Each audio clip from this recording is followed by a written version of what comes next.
আল্লাযীনা ইয়াকনিজুনাল যাহাবা ওয়াল ফিদ্দাতা ওয়ালা ইউনফিকুনাহা ফী সাবিলিল্লাহি ফাবাশশিরহুম বিআযাবিন আলীম। আল্লাহু আকবার বলেন। আল্লাহ পাক রব্বুল আলামিন বলেন, যারা নাকি দুনিয়াতে সোনা রূপা অর্থ করি গচ্ছিত করে, কিন্তু ওই সোনা রূপা অর্থ করি থেকে আল্লাহর রাস্তায় দান করে না, যাকাত দেয় না, শুধুমাত্র সম্পদের পাহাড় গড়ে, ব্যাংকের লকারের মধ্যে শত শত ভরি স্বর্ণ অলংকার, শত শত কোটি টাকার ব্যাংক ব্যালেন্স, বাংলাদেশ ব্যাংক তার টাকা পয়সাকে ধারণ করতে পারে না, বিদেশে পাচার করে, আছে না নাই? বেগমপাড়ায় বড় বড় বাড়ি করে, সুইস ব্যাংকে বড় বড় সম্পদের পাহাড় গড়ে, কিন্তু আল্লাহর রাস্তায় সম্পদ থেকে যাকাত দেয় না। আল্লাহ পাক রব্বুল আলামিন বলেন, ফাবাশশিরহুম বিআযাবিন আলীম। আল্লাহ পাক রব্বুল আলামিন বলেন, তাদের জন্য যন্ত্রণাদায়ক শাস্তির সুসংবাদ। আল্লাহু আকবার বলেন। মুসলমান বন্ধুগণ, প্রশ্ন হতে পারে, যন্ত্রণাদায়ক শাস্তির আবার সুসংবাদ কেমন করে হয়? আল্লাহ তাআলা বলেন, ও নবী গো, আপনি আপনার ওই সমস্ত উম্মতদেরকে জানিয়ে দেন যাদের উপরে যাকাত ফরজ হয়েছে, সোনা রূপা যারা গচ্ছিত করেছে, অর্থকড়ির পাহাড় যারা করেছে, আমি আল্লাহ যেই সম্পদ তাদেরকে দান করলাম, কিন্তু সম্পদ থেকে দান করে না, তাদেরকে আপনি যন্ত্রণাদায়ক শাস্তির সুসংবাদ দিয়ে দেন। মুফাসসিরিনে কেরাম আয়াতের ব্যাখ্যা করতে গিয়ে বলেন, যন্ত্রণাদায়ক শাস্তির আবার সুসংবাদ কেমন করে হয়? যন্ত্রণাদায়ক শাস্তি, এটা তো সুসংবাদ হওয়ার কথা না, এটা হলো দুঃসংবাদ। কথা বলেন ঠিক কিনা? একটা মিসাল দিলে ভালো বুঝি আসবে। দেখবেন অনেক সময় সন্তান যখন কথা শোনে না, দুষ্টুমি করে, অকাম করে, মা তখন গালি দেয়, চোখটা বড় বড় করে বলে, তুমি যে অকামটা করলা, তোমার বাবা যখন ফিরবে, তোমার বাবা তোমাকে পিটুনি দিবে, তারপরে বুঝবে পিটুনি দিলে মজাটা কেমন লাগে। বলে কি বলে না? বলেন তো দেখি, পিটুনি দিলে কি মজা লাগে? আওয়াজ করে বলেন, পিটুনি দিলে কি মজা লাগে? তাহলে মজার কথা কেন বলে? বরং শাস্তি তার আধিক্যতা বোঝানোর জন্য মজার কথা বলা হয়। আল্লাহ পাক রব্বুল আলামিন গোটা পৃথিবীর মানুষকে ডাক দিয়ে বলে, এ দুনিয়ার মানুষ রে, তোমাদের যাদের উপরে যাকাত ফরজ হয়েছে, সোনা রূপা অর্থ অলংকার তোমরা যারা গুচ্ছিত করেছো, আমি আল্লাহ তাআলা মাত্র শতকরা 2.5 টাকা হারে আমি আল্লাহ তোমাদের উপরে যাকাতটা ফরজ করলাম। তোমরা এরপরেও যারা সম্পদ থেকে সঠিকভাবে যাকাতটা আদায় করে হকদারের কাছে পৌঁছায়া না দিবে, আমি আল্লাহর পক্ষ থেকে তোমাদের জন্য এমন কঠিন শাস্তির ব্যবস্থা আমি করে রাখলাম, যেই শাস্তিটা অনেক বেশি কঠিন হবে। আল্লাহ তাআলা এই আধিক্যতা, বেশি কঠিন শাস্তির কথা বুঝাইতে গিয়ে আমার আল্লাহ সুসংবাদের কথা বলেছেন। বলেন আল্লাহু আকবার। ইসলামের মৌলিক বিধানগুলোর মধ্য থেকে যাকাত হলো অন্যতম। যেমন আল্লাহ নবীজি ইসলামের 5টি ভিত্তির কথা আলোচনা করেছেন। কয়টা ভিত্তি? ভিত্তি বুঝেন তো? এই যে বিল্ডিংটা দাঁড়িয়ে আছে, মসজিদটা দাঁড়িয়ে আছে, এই বিশাল বড় একটা মসজিদ দাঁড় করানোর জন্য একটা ভিত্তি দেওয়ার দরকার হয়েছে কিনা? 5 তলা, 6 তলা, 10 তলা ফাউন্ডেশন মাটির নিচে দিতে হয়, এরপরে এর উপরে একটা একটা করে বিল্ডিং তোলা হয়। এটাকে বলা হয় ভিত্তি, স্তম্ভ। কি বলা হয়? স্তম্ভ। তো ইসলামও 5টি ভিত্তির উপরে দাঁড়িয়ে আছে। ইসলামও 5টি ভিত্তির উপরে দাঁড়িয়ে আছে। এই 5টি ভিত্তির মধ্য থেকে অন্যতম একটা ভিত্তি হলো যাকাত। বলেন সুবহানাল্লাহ। আমার মুসলমান বন্ধুগণ, আমার আপনার নবী, বিশ্ব নবী মুহাম্মদুর রাসূলুল্লাহ সাল্লাল্লাহু আলাইহি ওয়াসাল্লাম ইসলামের 5টি ভিত্তি, 5টি স্তম্ভের কথা ঘোষণা দিলেন হাদিসের মধ্যে। আল্লাহর নবীজি বলেন, বুনিয়াল ইসলামু আলা খামসিন শাহাদাতি আল্লা ইলাহা ইল্লাল্লাহ ওয়া আন্না মুহাম্মাদার রাসূলুল্লাহ ওয়া ইকামিস সালাতি ওয়া ইতাইজ যাকাত ওয়াল হজ্জি ওয়া সাওমি রমাদান। মুত্তাফাকুন আলাইহি। আল্লাহর নবীজি বলেন, ইসলামের ভিত্তি হলো 5টি। 1 নম্বরে ঈমান, ঈমানের পরেই নবীজি নামাজের ঘোষণা দিলেন। তার মানে 1 নম্বরে হলো ঈমান, আল্লাহর প্রতি বিশ্বাস স্থাপন করা, নবীকে আল্লাহর পক্ষ থেকে বার্তাবাহক হিসেবে গ্রহণ করে নেওয়া। 1 নম্বর হলো ঈমান। 2 নম্বরে নামাজের কথা আমার আল্লাহ বলেছেন ওয়া ইকামিস সালাহ, 2 নম্বরে হলো নামাজ। 3 নম্বরে যাকাত। মুসলমান বন্ধুগণ, মুহাদ্দিসিনে কেরাম হাদিসের ব্যাখ্যা করতে গিয়ে বলেন আল্লাহ পাক রব্বুল আলামিন নবীর মাধ্যমে ইসলামের 5টি স্তম্ভ, 5টি খুঁটির কথা বর্ণনা দিলেন, 5টি ফাউন্ডেশনের কথা বললেন, 5টি ভিত্তির কথা বললেন, মিডল পয়েন্টে রাখলেন যাকাত। ইসলামের ভিত্তি যদি হয় 5টা, 3 নাম্বারটা হয় মিডল পয়েন্টে। কথা বলেন ঠিক কিনা? মুহাদ্দিসিনে কেরাম এই হাদিসকে এইভাবে ব্যাখ্যা করেন, যেমন ভাবে একটা তাঁবুকে দাঁড় করানোর জন্য তাঁবুর চতুর্দিকে চারপাশে 4টা খুঁটি দেওয়া হয়, তাঁবুটাকে চারপাশে ধরে রাখার জন্য 4টা খুঁটি দেওয়া হয়, আর তাঁবুটাকে উঁচু করার জন্য মাঝখানে একটা খুঁটি ব্যবহার করা হয়। মুসলমান বন্ধুগণ বলেন তো দেখি, ওই মাঝখানের খুঁটি ছাড়া চারপাশের খুঁটির মাধ্যমে কি তাঁবুটাকে দাঁড় করানো সম্ভব? সম্ভব না। যেমন ভাবে একটা তাঁবুকে উঁচু করার জন্য চারপাশের খুঁটির চাইতে বেশি ভূমিকা রাখে মাঝখানের খুঁটিটা, একটা তাঁবুকে দাঁড় করে রাখার জন্য, উঁচু করার জন্য, ওই তাঁবুর মধ্যে বসবাসযোগ্য অবস্থান তৈরি করার জন্য মাঝখানের খুঁটি ছাড়া তাঁবুর মধ্যে বসবাস করা যায় না। চারপাশের 4টা খুঁটি তাঁবুটাকে ধরে রাখে, আর ওই তাঁবুটাকে মাঝখানের খুঁটিটা উঁচু করে রাখে। অনুরূপভাবে আল্লাহ তাআলা যাকাতের বিধান মাঝখানে দিয়া যাকাতের বিধানকে মিডল পয়েন্টে আমার আল্লাহ দেওয়ার মাধ্যমে গোটা পৃথিবীর মানুষকে এই মেসেজ দিতে চাই, ও দুনিয়ার মানুষ, আমি আল্লাহ তাআলা ইসলামের 5টা স্তম্ভ, 5টা খুঁটির ঘোষণা দিলাম, 5টা ফাউন্ডেশনের ঘোষণা দিলাম। যেই 5টা ফাউন্ডেশনের উপরে, যেই 5টা খুঁটির উপরে গোটা ইসলামটাকে তোমরা সাজাবে। এই 5টা খুঁটির মধ্যে মৌলিক খুঁটি হলো, সবথেকে গুরুত্বপূর্ণ খুঁটি হলো যাকাত। এই জন্য যাকাতকে আমি আল্লাহ তাআলা মাঝখানে রাখলাম। যেমন ভাবে একটা তাঁবুকে উঁচু করার জন্য মাঝখানের খুঁটিটাকে ব্যবহার করতে হয়, একটা তাঁবু উঁচু করে রাখার জন্য মাঝখানের খুঁটিটা বিশেষ ভূমিকা পালন করে। অনুরূপভাবে ইসলামকে যদি তোমরা সমুন্নত করতে চাও, ইসলামকে যদি গোটা পৃথিবীর মানুষের সামনে প্রেজেন্টেশন করতে চাও, ইসলামকে যদি তোমরা সমুন্নত করতে চাও, যেমনভাবে তাঁবুর মধ্যে মাঝখানের খুঁটির মাধ্যমে তাঁবুকে উঁচু করা হয়, অনুরূপভাবে যাকাত ভিত্তিক সমাজ ব্যবস্থাপনা যদি তোমরা প্রতিষ্ঠা করতে পারো, যাকাত ভিত্তিক রাষ্ট্রীয় ব্যবস্থাপনা যদি তোমরা প্রতিষ্ঠা করতে পারো, অনুরূপভাবে তোমাদের সমাজটাও উঁচু হয়ে যাবে, সমুন্নত হয়ে যাবে। যেমনভাবে মাঝখানের খুঁটির মাধ্যমে তাঁবুটা উঁচু হয়ে থাকে, অনুরূপভাবে সমাজের মধ্যে, রাষ্ট্রের মধ্যে যখন যাকাত ভিত্তিক ব্যবস্থাপনা প্রতিষ্ঠা হয়ে যাবে, ইসলামও অটোমেটিকভাবে সমুন্নত হয়ে যাবে। কথা বলেন ঠিক কিনা?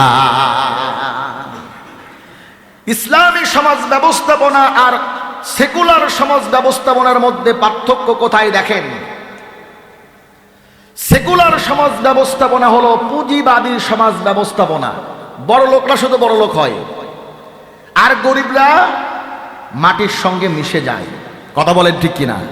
দেখবেন আমাদের সমাজের মধ্যে কিছু পয়সাওয়ালা আছে, টাকাওয়ালা আছে, সে তার টাকা দিয়ে শুধু টাকা বানাচ্ছে, আর গরিবরা দ্রব্যমূল্যের ঊর্ধ্বগতির কারণে গরিবরা না খেয়ে মরতেছে, লজ্জায় মানুষের কাছে বলতেও পারে না। কথা বলেন ঠিক কিনা? তো বলতেছিলাম, সেকুলার সমাজ ব্যবস্থা আর ইসলামিক সমাজ ব্যবস্থার মধ্যে পার্থক্য কোথায়? ইসলামী সমাজ ব্যবস্থা চাই যে কেউ খেয়ে থাকবে, কেউ না খেয়ে থাকবে না, এটা হবে না। কেউ খাবে আর কেউ খাবে না, তা হবে না, তা হবে না। রাস্তার এই পারে 5 তলা বিল্ডিং, আর রাস্তার ওই পারে একটা কুড়ে ঘর, যে ঘরের মধ্যে একটা বাতি জ্বালানোর মতো কারেন্টের ব্যবস্থা নাই। ইসলাম এই সমাজ ব্যবস্থাপনা চায় না, এটা হলো সেকুলার সমাজ ব্যবস্থাপনা। কথা বলেন ঠিক কিনা?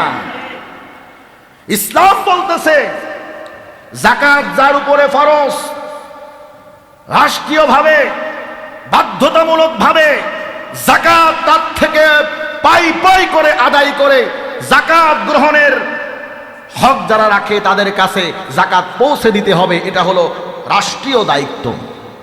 কথা বলেন ঠিক কিনা? আমার বাংলাদেশে যে ধনী মানুষগুলো আছে, হাজার হাজার কোটি টাকার মালিক, আমি দেখলাম সংখ্যাটা মনে নাই, এই যে বিএনপির যারা এমপি হয়েছেন, মন্ত্রী হয়েছেন, এদের মধ্যে 100 জন এমপি 100 কোটি টাকার মালিক। 100 জন এমপি 100 কোটি টাকার মালিক। হিসাব করেন, 100 কোটি টাকার মালিক একজন ব্যক্তি যদি তার 100 কোটি টাকা থেকে যাকাত সঠিকভাবে আদায় করে সমাজের মানুষের মধ্যে বিলিয়ে দেয়, আল্লাহর কসম করে বলতেছি ওই সমাজের মধ্যে পরের বছরে একজনকে যাকাত দেওয়ার মানুষ খুঁজে পাওয়া যাবে না। কথা বলেন ঠিক কিনা? আমি অন্য কোনো মানুষকে বলতে চাই না, শিল্পপতি, গার্মেন্টসের মালিক, ফ্যাক্টরির মালিক, তাদেরকে বলতে চাই না। এই 100 জন এমপি 100টা এলাকার এমপি। কথা বলেন ঠিক কিনা? 100টা ডিস্ট্রিক্টের এমপি। এই 100 জন এমপি 100 কোটি টাকা এই সম্পদ থেকে যদি যাকাতটা বের করে শুধুমাত্র তার এলাকার মধ্যে দেয়, ওই এলাকার মধ্যে পরের বছর আর যাকাত দেওয়ার মতো মানুষ খুঁজে পাওয়া যাবে না। কথা বলেন ঠিক কিনা? আজকে আফসোস, এই পুঁজিবাদী সমাজ ব্যবস্থাপনা, সেকুলার সমাজ ব্যবস্থাপনা, ক্ষমতা নাই রাষ্ট্রের একজন 100 কোটি টাকার মালিকের সম্পদ থেকে যাকাত বাধ্যতামূলকভাবে বের করে প্রাপ্ত ব্যক্তির কাছে পৌঁছিয়ে দিবে, এই সমাজ ব্যবস্থাপনার সেই ক্ষমতা নাই। কারণ সেকুলার সমাজ ব্যবস্থাপনা আপনাকে সেই সুযোগই দিবে না। কথা বলেন ঠিক কিনা? সেই সমস্ত আজকে সংস্কার হয় না। এজন্য টাকাওয়ালারা শুধু টাকাওয়ালা হচ্ছে, টাকাওয়ালাদের টাকা থোয়ার জায়গা নাই। মৃত্যুর সময় কত টাকা রেখে সে মৃত্যুবরণ করলো খবর নাই। একজন টাকাওয়ালাও এই হিসাব দিতে পারবে না যে মৃত্যুর আগে আমার এত টাকা ব্যাংক ব্যালেন্স ছিল। ক্ষমতা নাই বলার, অথচ খবর নিয়ে দেখেন সকালবেলা রান্না করছে, দুপুরে কি রান্না করবে তো এটা নিয়ে চিন্তার মধ্যে পড়ে যায়। রাত্রে ছেলে মেয়েকে কি খাওয়াবে এটা নিয়ে টেনশনের মধ্যে থাকে। কথা বলেন ঠিক কিনা? আজকে সেই সমাজ ব্যবস্থাপনার মধ্যে আমরা বসবাস করতেছে। ইসলাম বলে না, এই সমাজ ব্যবস্থাপনা থাকবে না। হযরত ওমর ফারুক রাদিয়াল্লাহু আনহু যাকাত ভিত্তিক সমাজ ব্যবস্থাপনা প্রতিষ্ঠা করেছিলেন। হযরত ওমরের জামানায় সম্পদশালীরা বস্তার মধ্যে টাকা নিয়ে ঘুরে বেড়াতো আর মাইকে অ্যানাউন্স করত, যাকাত নেবেন কে যাকাত। যাকাত দেওয়ার মতো মানুষ খুঁজে পাওয়া যেত না, যাকাত দেওয়ার মতো মানুষ খুঁজে পাওয়া যেত না। আর আজকে আমার সমাজের মধ্যে যাকাতের একটা লুঙ্গি, যাকাতের একটা শাড়ি নেওয়ার জন্য আমার বাড়ির সামনে উপচে পড়া ভিড়। এই একটা লুঙ্গি আর শাড়ি নিতে গিয়ে মানুষের পায়ের নিচে পড়ে জীবনটা পর্যন্ত হারিয়ে দেয়। কথা বলেন ঠিক কিনা? সমাজের জন্য আমি কি ভূমিকা রাখলাম? রাষ্ট্রের জন্য আমি কি ভূমিকা রাখলাম? 100 কোটি টাকার মালিক আমি হয়েছি, মানুষ আমাকে ভোট দিয়ে নির্বাচিত করেছে। 100 কোটি টাকার মালিক আমি আমার নিজের সম্পদের সঠিক যাকাতটা পর্যন্ত আদায় করি না। আমার এই সমাজ কেমন করে পরিবর্তন হবে? হাজারটা ফ্যামিলি কার্ড দিয়ে এই সমাজ পরিবর্তন হবে না। কথা বলেন ঠিক কিনা? যতক্ষণ পর্যন্ত না রাষ্ট্রীয়ভাবে যাকাত ভিত্তিক সমাজ ব্যবস্থাপনা প্রতিষ্ঠা না হবে, ততক্ষণ পর্যন্ত এগুলো দিয়ে সমাজ পরিবর্তন করা যাবে না। আমার ভাইয়েরা, রাসূলুল্লাহ সাল্লাল্লাহু আলাইহি ওয়াসাল্লাম সাহাবায়ে কেরামকে নির্দেশ দিলেন, ততক্ষণ পর্যন্ত তোমরা যুদ্ধ করতে থাকবে যতক্ষণ পর্যন্ত না তারা নামাজ পড়বে, যাকাত আদায় করবে, যতক্ষণ পর্যন্ত না তারা ঈমান আনবে, নামাজ পড়বে, যাকাত আদায় করবে, ততক্ষণ পর্যন্ত তোমরা তাদের বিরুদ্ধে যুদ্ধ করতে থাকবে। ঘোষণাকার, আওয়াজ করে বলেন ঘোষণাকার? আমার বানানো কথা? রাসূলুল্লাহ সাল্লাল্লাহু আলাইহি ওয়াসাল্লাম সাহাবায়ে কেরামকে মক্কা বিজয়ের পরে বিভিন্ন জায়গায় অভিযানে পাঠালেন আর বললেন, তোমরা এই সমস্ত এলাকায় গিয়ে তাদেরকে দাওয়াত দিবে, ঈমানের দাওয়াত দিবে, নামাজের দাওয়াত দিবে, যাকাত আদায় করতে বলবে। যদি তোমাদের দাওয়াতকে গ্রহণ করে তো ভালো, দাওয়াত যদি গ্রহণ না করে তাদের সঙ্গে যুদ্ধ ঘোষণা করবে।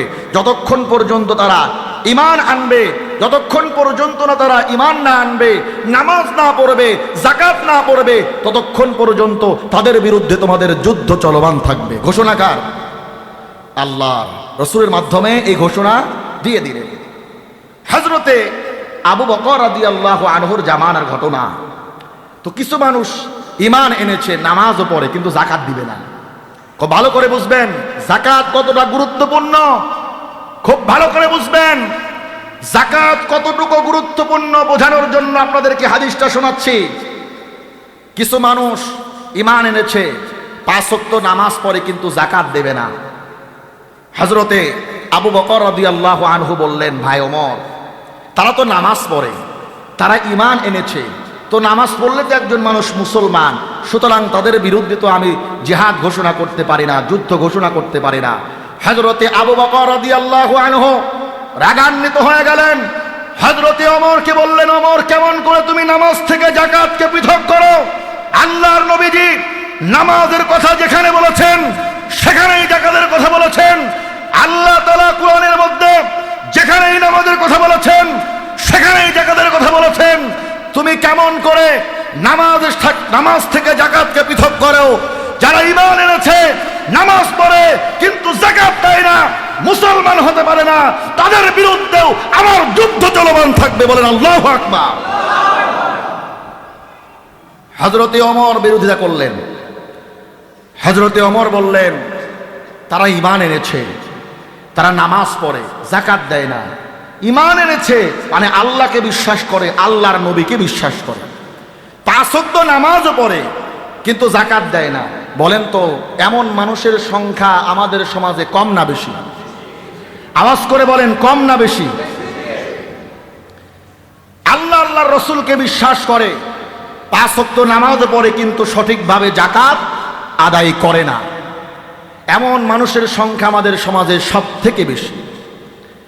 হযরতে আবু বকর বললেন, নামাজ থেকে তারা যাকাতকে পৃথক করেছে, নামাজ পড়ে কিন্তু যাকাত অস্বীকার করে, আল্লাহর একটা বিধানকে তারা অস্বীকার করেছে, তারা মুরতাদ, তাদের বিরুদ্ধে যুদ্ধ ঘোষণা করতে হবে। হযরতে আবু বকর নিষেধ করলেন, তারা তো নামাজ পড়ে, তারা তো আল্লাহ রাসূলকে বিশ্বাস করে, সুতরাং তারা ঈমানদার, যাকাতকে অস্বীকার করেছে, এই মুহূর্তে তাদের বিরুদ্ধে যুদ্ধ ঘোষণা করা যাবে না।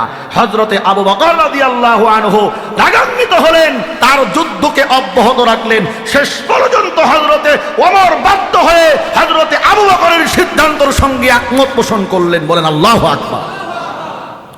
তাদের বিরুদ্ধে ততক্ষণ পর্যন্ত যুদ্ধ চলমান, যতক্ষণ পর্যন্ত না ওরা ঈমান আনার পরে নামাজ আদায় করার সঙ্গে সঙ্গে যাকাত আদায় করা কি অস্বীকার করতে থাকলো, ততক্ষণ পর্যন্ত তাদের বিরুদ্ধে যুদ্ধ চলমান থাকলো। বলেন আল্লাহু আকবার। আজকে আমাদের সমাজের মধ্যে এমন মানুষের সংখ্যা সব থেকে বেশি, নামাজ পড়ে, আল্লাহ রাসূলকে বিশ্বাস করে, কিন্তু যাকাত দেয় না।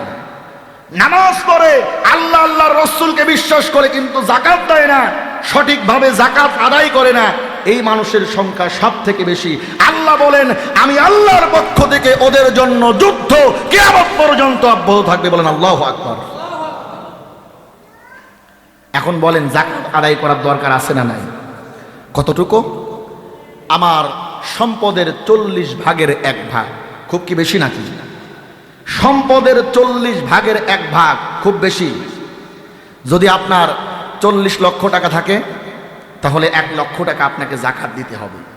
কথা বলেন ঠিক কিনা? শতকরা 2.5 টাকা হারে আপনাকে যাকাত দিতে হবে। কার উপরে যাকাত ফরজ? খুব ভালো করে বোঝেন।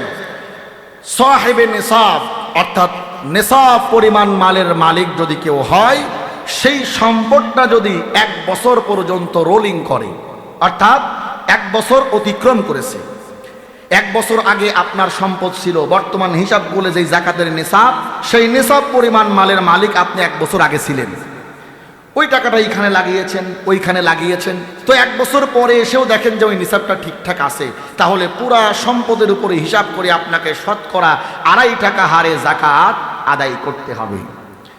এখন কথা হলো, নিসাব কতটুকু? কারণ এই যাকাতের নিসাবটা নির্ধারণ হয় সোনা এবং রূপার দাম অনুযায়ী। কথা বলেন ঠিক কিনা? তো আমাদের দেশে তো সোনা রূপার দামের একটা সবসময় একটা ওঠানামা চলে, কথা বলেন ঠিক কিনা? আমি আজকে ক্যালকুলেশন করে দেখলাম, সোনার হিসাব করতে গেলে তো সকলেই চালাকি করবে, হ্যাঁ, কারো উপরে জাকাত আসা সম্ভব না, ম্যাক্সিমাম আমাদের কথা বলতেছি।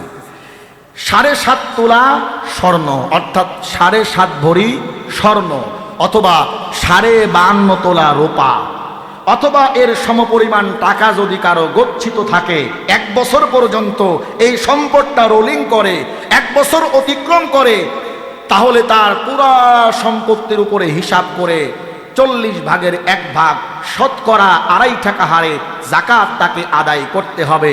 জাকাতের জন্য আপনার বাড়ির সামনে জাকাতের লুঙ্গি আর জাকাতের শাড়ি নেওয়ার জন্য মানুষ লাইন ধরবে না, বরং আপনি মানুষের বাড়ি বাড়ি গিয়ে আপনার জাকাতটা আদায় করে আসবেন, এটা আপনার দায়িত্ব।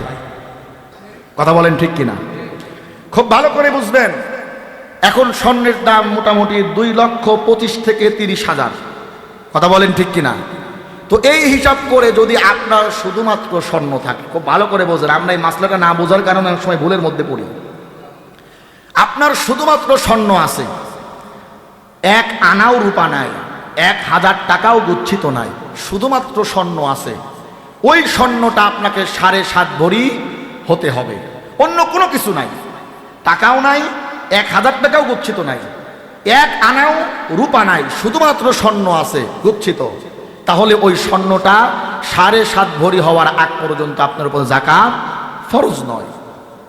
কিন্তু সোনার সঙ্গে আপনার 1 ভরি রূপা আছে, সোনার সঙ্গে 1 আনা রূপা আছে, তখন আর সোনার দামের হিসাব চলবে না, তখন চলে যাবে রূপার দামের হিসাব। কিভাবে রূপার দামের হিসাব? রূপা এখন বর্তমানে দেখলাম 4,500 টাকা সামথিং আপনার দাম, সেই হিসাবে 2 লক্ষ টাকা সামথিং যদি আপনার টাকা হয়, 2 লক্ষ টাকা সামথিং যদি ওই সোনা আর রূপা, ধরেন সোনা আছে আপনার 2 ভরি আর রূপা আছে 1 আনা, তখন চলে যাবে রূপার দাম কত? রূপার দাম 52.5 ভরি, অর্থাৎ 52.5 ভরি রূপার দাম হলো এখন বর্তমান সময়ে 2 লক্ষ টাকার কিছুটা উপরে। এখন ওই সোনা 2 ভরি সোনা আর ধরেন যে 1 আনা বা 1 রতি রূপা সব মিলে যদি এই 52.5 ভরি রূপার যেই দাম সেই দামের সমপরিমাণ হয়ে যায়, 2টা মিলে, তাহলে আপনার উপর যাকাত ফরজ। কথা কি বুঝতে পারেন? মনে করেন আপনার শুধু সোনা আছে, তাহলে সোনা 7.5 ভরি হতে হবে, কিন্তু সোনার সঙ্গে 1 রতিও রূপা আছে, তখন ওই রূপার দাম কত?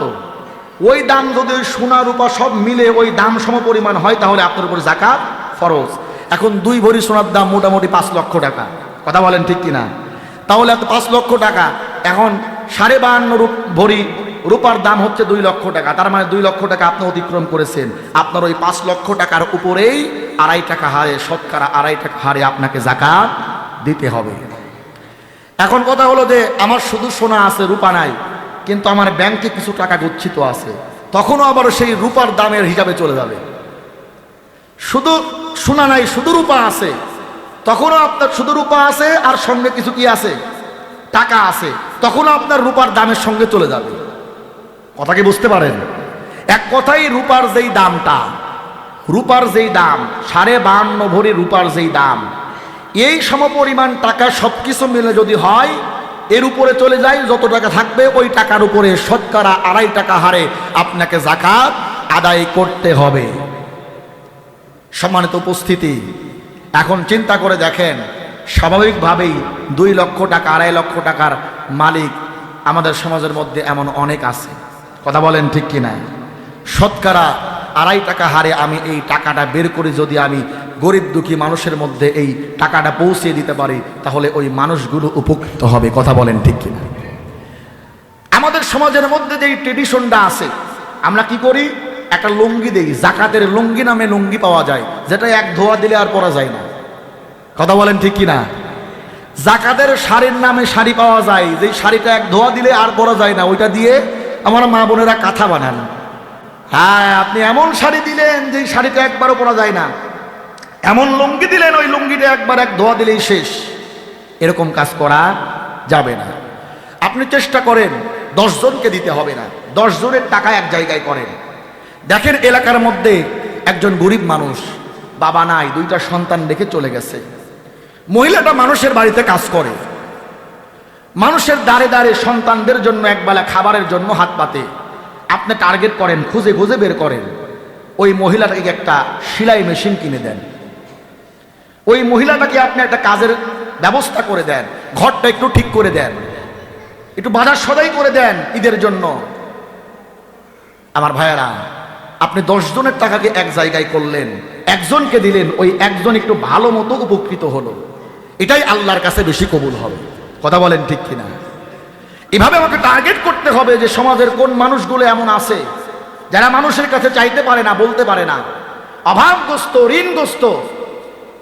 ঋণগ্রস্ত ব্যক্তিদেরকে ঋণ পরিশোধের জন্য কিছু টাকা পয়সা দান করেন। আপন ভাইকে দান করেন, ভাইকে দান করা যাবে, বোনকে দান করা যাবে। কথা কি বুঝতে পেরেছেন আমার ভাইয়েরা? তো এইভাবে যাকাতের যেই নেশাব পরিমাণ মালের মালিক আমরা যারা হয়েছি, সম্পদ থেকে যাকাতটা বের করে আমরা প্রাপ্ত ব্যক্তিদের কাছে আমরা যাকাতটা পৌঁছিয়ে দেব। কথা বলেন ঠিক কিনা? আমার মুসলমান বন্ধুগণ, যাকাত ফরজ হওয়ার পরেও যারা যাকাত আদায় করবে না, আল্লাহ তাআলা তাদেরকে কেমন শাস্তির সম্মুখীন করবেন।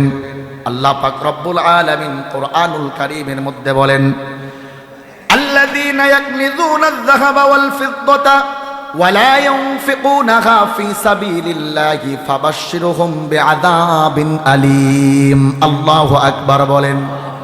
আল্লাহ পাক রব্বুল আলামিন বলেন, যারা নাকি দুনিয়াতে সোনা রূপা অর্থকড়ি গচ্ছিত করে, কিন্তু ওই সোনা রূপা অর্থকড়ি থেকে আল্লাহর রাস্তায় দান করে না, যাকাত দেয় না, শুধুমাত্র সম্পদের পাহাড় গড়ে, ব্যাংকের লকারের মধ্যে শত শত ভরি স্বর্ণ অলংকার, শত শত কোটি টাকার ব্যাংক ব্যালেন্স, বাংলাদেশ ব্যাংক তার টাকা পয়সাকে ধারণ করতে পারে না, বিদেশে পাচার করে, আছে না নাই? বেগমপাড়ায় বড় বড় বাড়ি করে, সুইস ব্যাংকে বড় বড় সম্পদের পাহাড় গড়ে, কিন্তু আল্লাহর রাস্তায় সম্পদ থেকে যাকাত দেয় না। আল্লাহ পাক রব্বুল আলামিন বলেন, ফাবাশশিরহুম বিআযাবিন আলীম। আল্লাহ পাক রব্বুল আলামিন বলেন, তাদের জন্য যন্ত্রণাদায়ক শাস্তির সুসংবাদ। আল্লাহু আকবার বলেন। মুসলমান বন্ধুগণ, প্রশ্ন হতে পারে, যন্ত্রণাদায়ক শাস্তির আবার সুসংবাদ কেমন করে হয়?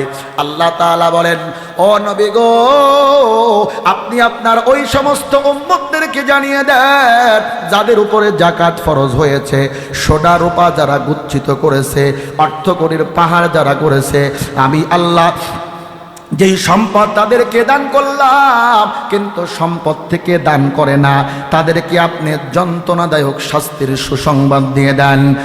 মুফাসসিরিনে কেরাম আয়াতের ব্যাখ্যা করতে গিয়ে বলেন, যন্ত্রণাদায়ক শাস্তির আবার সুসংবাদ কেমন করে হয়? যন্ত্রণাদায়ক শাস্তি এটা তো সুসংবাদ হওয়ার কথা না, এটা হলো দুঃসংবাদ। কথা বলেন ঠিক কিনা? একটা মিসাল দিলে ভালো বুঝি আসবে। দেখবেন অনেক সময় সন্তান যখন কথা শোনে না, দুষ্টুমি করে, অকাম করে, মা তখন গালি দেয়, চোখটা বড় বড় করে বলে, তুমি যে অকামটা করলা, তোমার বাবা যখন ফিরবে, তোমার বাবা তোমাকে পিটুনি দিবে, তারপরে বুঝবে পিটুনি দিলে মজাটা কেমন লাগে। বলে কি বলে না?